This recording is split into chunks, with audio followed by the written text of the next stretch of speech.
Hello everyone, আসসালামু আলাইকুম। কেমন আছেন সবাই? আমার হাতে আইফোন 11 এর একটা ইউনিট দেখতে পাচ্ছেন, বক্স প্লাস হচ্ছে ফোন। তবে এটা কিন্তু আসলে সেল আপডেট না, এটা হচ্ছে আমাদের 199 টাকায় 11 জেতার যে আসলে অ্যানাউন্সমেন্টটা ছিল, এটা হচ্ছে এটার আপডেট।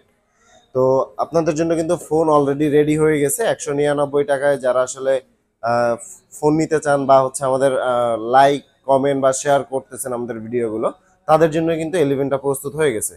সো আমরা যেহেতু আপনাদের জন্য 11টা অলরেডি হচ্ছে রেডি করে ফেলছি, আমরাও চাই আপনারা বেশি বেশি লাইক কমেন্ট এবং শেয়ার করবেন আমাদের ভিডিওগুলো, এবং 199 টাকায় আইফোন 11 জিতে নেবেন। তো আমি বেসিক্যালি একটু খেয়াল করে দেখলাম যে আসলে 11 যে আমাদের অ্যানাউন্সমেন্টটা ছিল, এরপরে কিন্তু লাইক কমেন্ট শেয়ার মোটামুটি ভালো ছিল। বর্তমানে আবার একটু দেখতেছি লাইক কমেন্ট শেয়ার কমে গেছে। তো আমি আপনাদেরকে বলবো, আপনারা হতাশ হবেন না। যেহেতু অ্যাপেল বুথ থেকে আপনাদের জন্য অ্যানাউন্সমেন্ট করা হয়েছে 199 টাকায় আইফোন 11 দেওয়া হবে, ফোনও রেডি হয়ে গেছে এবং এটা দেওয়া হবে। যেহেতু অ্যাপেল বুথ থেকে বলা হয়েছে, এটা কোনোভাবেই মিস হওয়ার সুযোগ নেই। সো আপনারা বেশি বেশি লাইক কমেন্ট শেয়ার আবার আজকে থেকে করা শুরু করবেন। সবাই ভালো থাকবেন। আসসালামু আলাইকুম।